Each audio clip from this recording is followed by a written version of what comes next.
अल्लाह सुब्हानहू व तआला सूरह निसा सूरह नंबर 4 की आयत नंबर 130 पे 4 के अंदर इरशाद फरमाया, मन काना युरीदु सवाबद दुनिया फ़इंदल्लाहि सवाबुद दुनिया वल आखिरा व कानल्लाहु समीअम बसीरा। जो आदमी दुनिया में सवाब का इरादा करता है, कोई अमल इसलिए करता है ताकि सवाब हो, अजर व सवाब मिले, तो अल्लाह फरमाता है फ़इंदल्लाहि सवाबुद दुनिया वल आखिरा, अल्लाह के पास उनके लिए दुनिया और आखिरत दोनों जगह सवाब मिलेगा।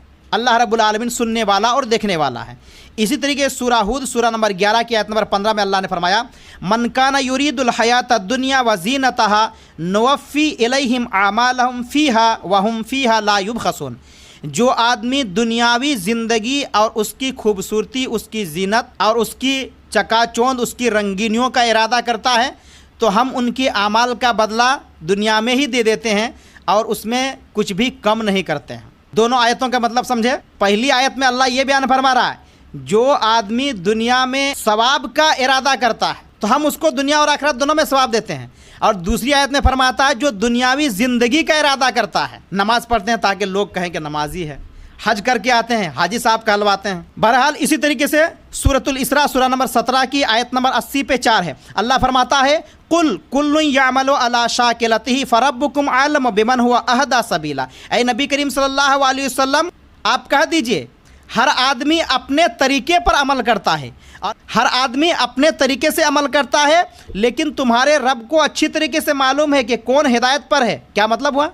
यानी किसकी नीयत सही है और किसकी नीयत गलत है, कौन सही नीयत पे अमल कर रहा है और कौन गलत नीयत पर अमल कर रहा है, अल्लाह को मालूम है और उसी के हिसाब से अल्लाह रब्बुल आलमीन उसको बदला देने वाला है। इसी तरीके से सूरतुश शूरा सूरह नंबर 40 पे 2 की आयत नंबर 40 में अल्लाह रब्बुल आलमीन फरमाया, मन काना युरीदु हरसल आखिरा नज़िद लहू फ़ी हरसी व मन काना युरीदु हरसद दुनिया नुअतिही मिनहा व मा लहू फ़िल आखिरति मिन नसीब। जो आदमी आखिरत की खेती का इरादा करता है तो हम उसकी खेती को और बढ़ा देते हैं, और जो दुनिया की खेती का इरादा करता है हम उसे दुनिया में ही दे देते हैं और आखिरत में उसको कुछ भी हिस्सा मिलने वाला नहीं है। अल्लाह रब्बुल आलमीन ने खेती से मिसाल दी है। खेत से, खेत में क्या करते हैं, किसान खेत में दाना डालता है ताकि उससे पैदावार हो गया। कितने दाना डालता है? अल्लाह रब्बुल आलमीन ने अल्लाह के रास्ते में सदका करने की मिसाल कैसे दी है कि कोई आदमी खेत में एक दाना डालता है, उससे 7 बालियाँ निकलती हैं और हर बाली में 100-100 दाने मिलते हैं। इसका मतलब एक दाना डाल करके कितने मिले? 700, और अल्लाह चाहे तो उससे भी ज़्यादा। तो एक दाना ज़मीन पे डाल करके 700 दाने मिल रहे हैं। ऐसे ही अल्लाह रब्बुल आलमीन आमाल की मिसाल खेत से दे रहा है कि जो आदमी आखिरत के खेती का इरादा करता है, आखिरत की खेती को चाहता है, यानी यहाँ अमल इसलिए कर रहा है ताकि वहाँ उस खेती को काटें, उसका अजर व सवाब वहाँ हासिल करें, तो हम उसकी खेती में और बढ़ा देते हैं। दुनिया में एक दाना डालने 700 दाना उगता है, वो एक अमल करेगा तो हम 700 भी से ज़्यादा उसको सवाब अता फरमाएंगे। लेकिन जो आदमी चाहता है कि दुनिया की खेती हम करें तो अल्लाह रब्बुल आलमीन दुनिया में ही उसका बदला दे देता है।